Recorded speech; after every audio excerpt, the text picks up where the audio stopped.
Linebackers coach Jonathan Patke. So, what's been the easiest thing, and what's been the toughest thing you've had to go through as a new full-time coach? The easiest thing is just the staff. Obviously, being with Coach Diaz for going on 5 years now, easy transition. I would say the most difficult thing, not difficult, but the change is recruiting. You know, always on, texting, on the phone with guys, on the phone with coaches. So that takes up a lot more of your time than obviously being an analyst or a QC. So I would say that's the differences. But the easiest is the transition. Just Coach Diaz and me being so familiar with each other that was an easy transition. What has getting this opportunity meant to you? It gets a career breakthrough for you.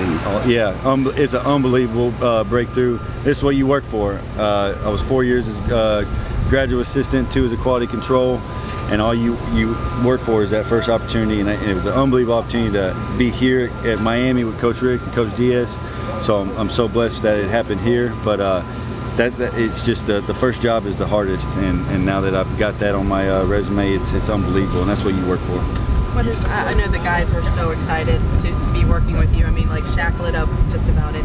Their reaction and being able to have even more time and do more work with them hands-on, how much has that meant? Yeah, it's unbelievable. It's awesome to receive all the texts from the players, because that's what you do it for, is the guys. And when they announced it, I kind of knew, but when we announced it, all the text and the love that the guys gave me, it just meant that I'm in the right place and working with the right guys. And they're pumped just to be around good coaches, and I guess that's saying something about myself. And it's good to be around great players. So I'm pleased to be working with those guys, those linebackers. John, how's the vision and responsibility for the new striker position, and the player who plays that spot must do what well? The first thing he must do is be tough. That's what we say in all of our defense. Your toughness will play. So if you're tough, you're going to play. What we try to do here at Miami, and we're blessed with speed here in South Florida, is we want to get the fastest players on the field. And Derek Smith and Romeo are athletic, coming from the safety room. We want to get the most speed out there, and if they can play with physicality, it's going to help our defense immensely. Has either one emerged as kind of your go-to guy at that position so far? Derek started that way, but it's been a battle, and I've kind of let them know up front. Every day we grade practice, and whoever's going to grade out is going to get the start. And really, I feel comfortable with them both rolling with the ones right now.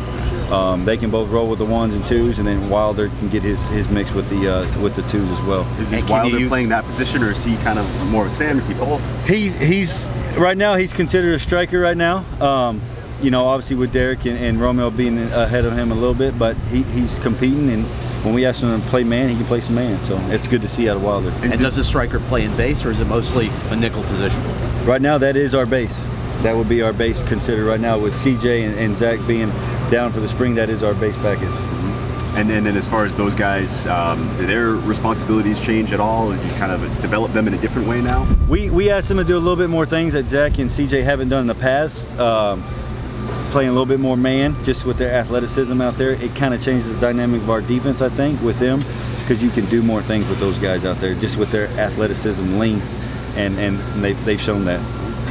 Aside from physical contact, with the wrist, I mean, what can Zach do? It seems like he can do a lot, right? He's going through individual drills with us. Only thing we're worried about him is just him falling on the wrist and putting his hands on people. So obviously no full contact, but he can. All the running is open for him, and he's done a good job just kind of being a leader in the room, knowing that he's been the starter and he knows kind of this defense. But he's always a high energy guy, running to the hoop, beating everybody there, and that's what I asked him to do at practice, is just kind of lead those guys with effort, because that's what he is. He's a high effort guy. And then CJ, coming off the knee, like a lot of guys coming off the knee, limited this spring, I would assume. Yeah, he had Achilles. Yes, and he's been limited. He's actually up to jogging now, I believe, which is a good sign, and he's getting strong, and he's got confidence that he'll be back just as he was. So that's great to see.